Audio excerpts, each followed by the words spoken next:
Baiklah, Assalamualaikum warahmatullahi wabarakatuh. Perkenalkan, di sini saya Farhan Sidik dengan NIM 2002 akan menjelaskan materi struktur aljabar, yaitunya mengenai daerah faktorisasi tunggal. Nah, yang pertama itu ada definisi. Yang akan dibahas yang pertama itu adalah definisi dari faktorisasi itu sendiri.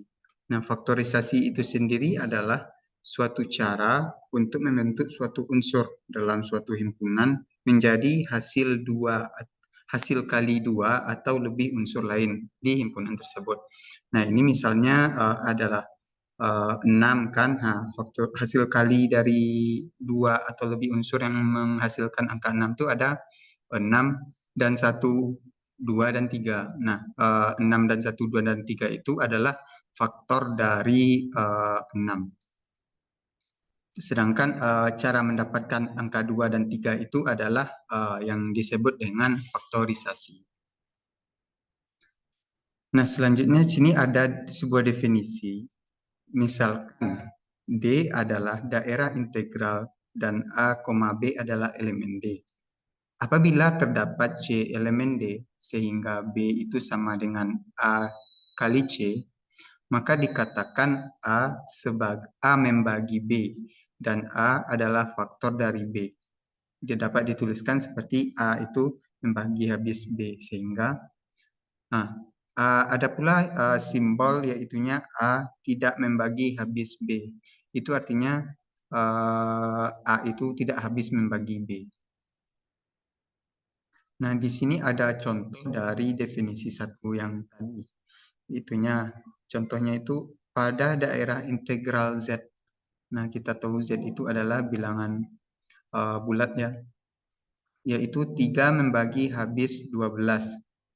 Nah, karena terdapat 3 membagi habis 12 itu kan adalah 4 kan. Nah, 4 itu adalah elemen dari Z. Maka 12 itu akan sama saja dengan 3 dikali 4. Nah, untuk contoh lain itu ada 4 tidak habis membagi 10. Nah, itu kenapa? Karena untuk setiap A elemen Z, 4 dikali A itu tidak sama dengan 10. Pada daerah integral R, 4 membagi habis 10 karena terdapat 2,5 elemen R. Sehingga 10 itu sama dengan 4 dikali 2, 1/2. Nah, selanjutnya ada definisi yang kedua, yaitu misalkan D adalah daerah integral dan A, B itu adalah elemen D. A dan B itu dikatakan berasosiasi apabila terdapat unit U elemen D, sehingga A itu sama dengan B dikali U. Nah, untuk contohnya itu, elemen unit pada daerah integral Z adalah 1 dan min 1. Nah, dengan demikian setiap X itu elemen Z yang berasosiasi dengan X dan negatif X. Nah, di sini selanjutnya ada definisi 3, yaitu misalkan D adalah daerah integral dan P elemen D, yang mana P itu bukan himpunan yang nol dan P itu bukan unit. Nah, maka dinamakan elemen P itu sebagai elemen tak tereduksi.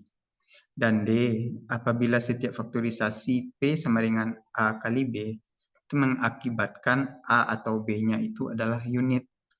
Nah, apabila P itu dapat difaktorkan menjadi P sama dengan A kali B dengan A, B itu bukan unit, maka P itu dinamakan elemen tereduksi. Nah, di sini ada contoh dari definisi yang tadi. Katanya itu, pada daerah integral Z, 7 merupakan elemen tak tereduksi karena faktorisasi dari 7 hanyalah 1 dikali 7 atau 7 dikali 1 atau min 1 dikali min 7 dan min 7 dikali 1. dengan 1 dan min 1 itu merupakan elemen unit di Z. Nah, selanjutnya ada definisi 4. Nah, kita misalkan D adalah daerah integral. Nah, D itu dinamakan daerah faktorisasi tunggal apabila memenuhi 2 syarat. Yang pertama, setiap P itu elemen D, tapi P itu bukanlah himpunan 0 dan P itu bukan unit. Nah, maka P itu dapat dinyatakan hasil kali jumlah elemen tak tereduksi. Syarat yang kedua itu agar D itu dapat dinamakan daerah faktorisasi tunggal, yaitunya apabila P1, P2 sampai PR itu dan Q1, Q2 sampai Qs itu adalah 2 macam faktorisasi dari suatu elemen P elemen D dengan Pi, Ki itu adalah elemen tak tereduksi. Maka R itu sama dengan S. Nah, dan apabila perlu dengan mengubah urutan, maka diperoleh P1 itu berasosiasi dengan Ki.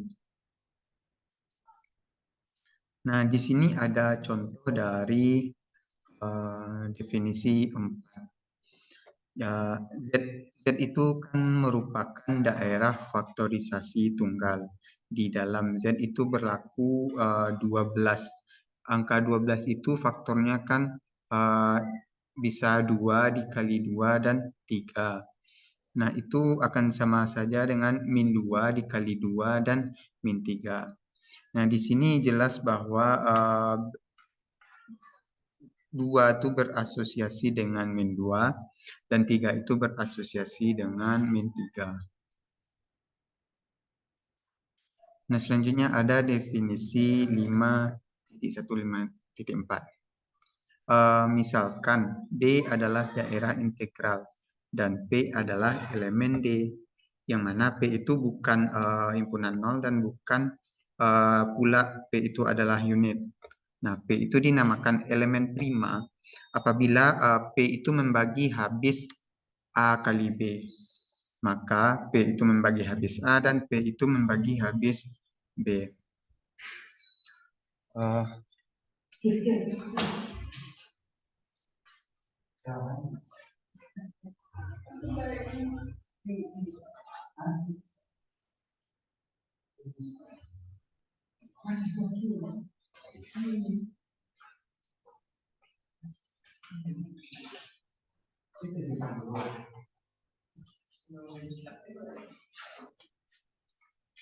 Aduh, mati lah.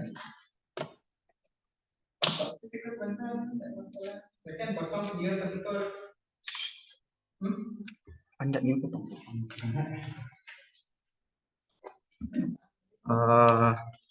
maaf, kita lanjutkan lagi ya. Kita ulang lagi. Definisi dari 5.1.4. Nah, itu misalkan D adalah daerah integral dan P elemen D, yang mana P itu bukan elemen 0 dan P itu bukan unit.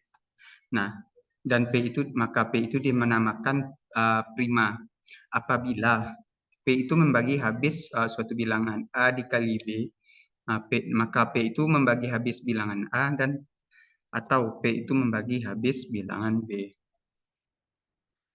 Nah, di sini ada contoh.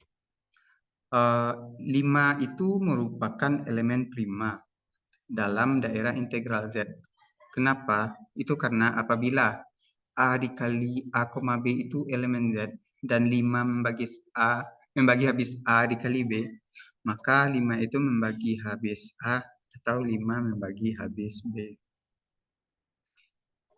Nah, selanjutnya kita masuk ke teorema. Nah, di sini ada satu. Yang pertama itu teorema 5.1.1.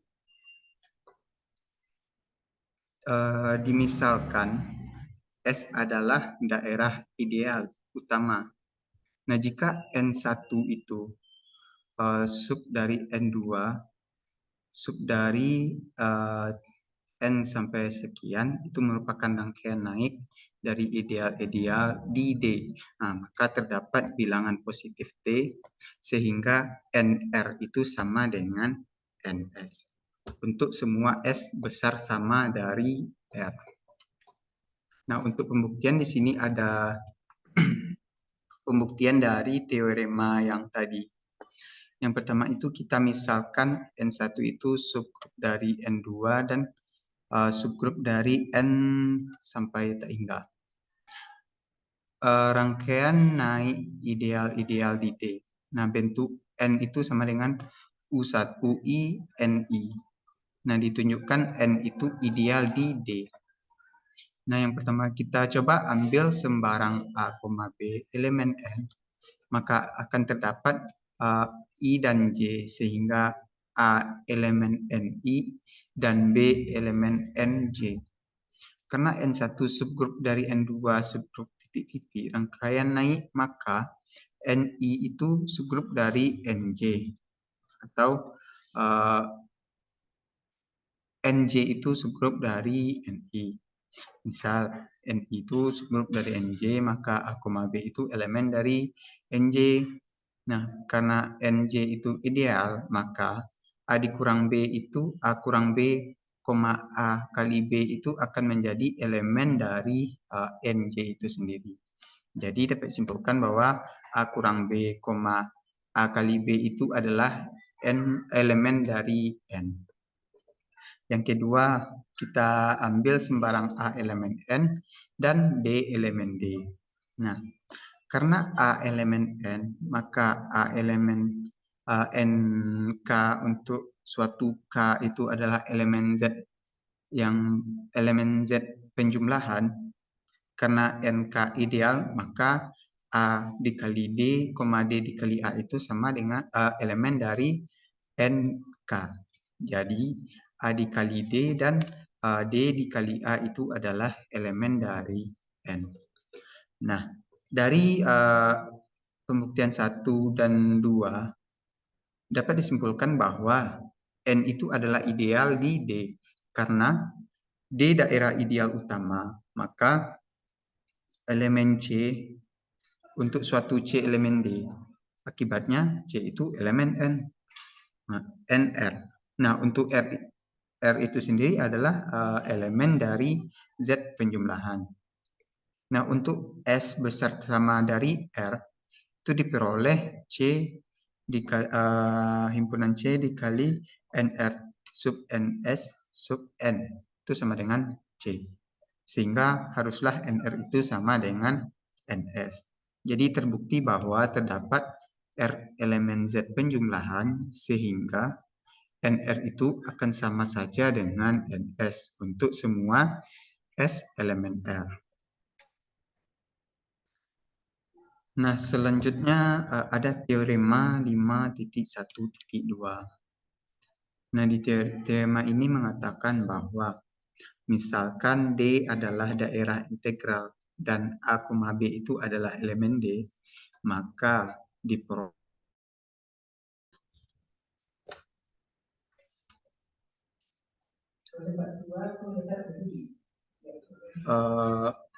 baiklah, kita ulang lagi ya. Maaf tadi terputus.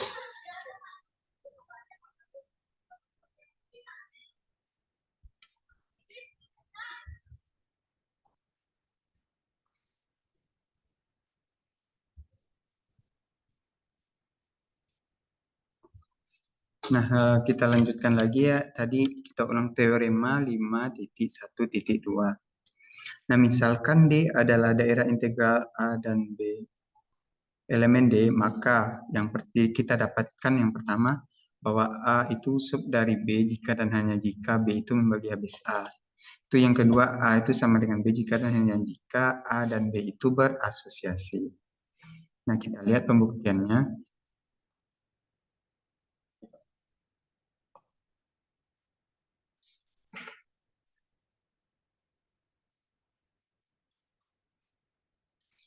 Nah, di sini buktinya yang pertama itu kan tadi di teorema diketahui bahwa A itu sub dari B, maka akibatnya B itu membagi habis A. Jadi akan kita buktikan apa benar B itu membagi habis A atau tidak. Nah, A sub dari B itu artinya A sama dengan T dikali B. Di mana ada T itu elemen dari R. Berdasarkan definisi, maka B itu membagi habis A. Nah, yang kedua diketahui B itu membagi habis A dari pernyataan di atas ya, B itu membagi habis A. Nah, akan kita buktikan apakah A itu sub dari B. B membagi habis A itu artinya adalah ada elemen T yang merupakan elemen R, sehingga A itu sama dengan T dikali B. Nah, kita ambil X sebagai X itu sebagai X elemen A, maka itu akan menjadi sama dengan himpunan S dikali A habis membagi S elemen R. Maka X sama dengan RA, ada di mana ada R. R itu adalah ya ada R itu elemen dari R bilangan real. Diperoleh X sama dengan R di dalam kurung T dikali B itu akan sama saja dengan RT dalam kurung RT dikali dengan B, dan akan sama saja dengan K dikali B, di mana ada K elemen R, sehingga X elemen B. Untuk setiap X elemen A berlaku X elemen B, maka A itu sub dari B. Nah, dari yang pertama tadi diketahui D itu adalah daerah integral A, B elemen D. Itu A sama dengan B. Ini untuk teorema yang kedua ya. A sama dengan B. Nah, akan dibuktikan apakah A dan B itu berasosiasi. Yang pertama kita diketahui bahwa A itu sama dengan B. Artinya A itu sub dari B dan B itu sub dari A. Berdasarkan teorema, maka A sub B itu sama dengan B membagi habis A. B sub A itu sama dengan A membagi habis B.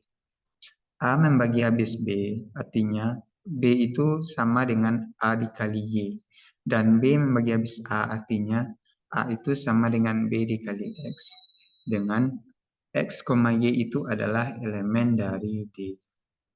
Nah, kita substitusikan B sama dengan AY ke A sama dengan BX. Nah, A sama dengan BX itu akan sama dengan AY dikali X, dan A itu akan sama dengan A dikali dalam kurung X kali Y. Karena A dikatakan berasosiasi dengan B jika elemen V unit elemen R, sehingga A itu sama dengan V dikali B. Maka A itu akan sama saja dengan A dikali Y di dalam kurung dikali X, dengan XY itu adalah unit elemen R. Sehingga XY itu akan sama dengan 1. Nah, karena X, Y adalah unit, maka A dan B berasosiasi. Nah, selanjutnya diketahui D itu daerah integral A, B elemen D. A dan B itu berasosiasikan, maka akan dibuktikan A sama dengan B. Bukti ketahui bahwa AB itu artinya elemen unit U elemen B, itu sehingga A itu akan sama dengan U dikali B. Dengan demikian berakibat B itu membagi habis A, dan B sub A itu karena B membagi habis A. Artinya A sama dengan UB, maka B itu sama dengan U pangkat min 1A. Nah, karena B itu sama dengan U pangkat min 1A, maka A itu membagi A, maka A membagi habis B, dan B itu sub A, maka A akan sama dengan A. Nah, berdasarkan pembuktian di atas, maka A sama dengan A itu jika dan hanya jika A dan B-nya itu saling berasosiasi. Mungkin itu saja penyampaian materi dari saya, di mana penyampaian materi ini dilakukan untuk memenuhi tugas akhir dari mata kuliah struktur aljabar. Mungkin itu saja dari saya. Berbanyak maaf atas kesalahan. Saya akhiri, wabillahi taufik. Assalamualaikum warahmatullahi wabarakatuh.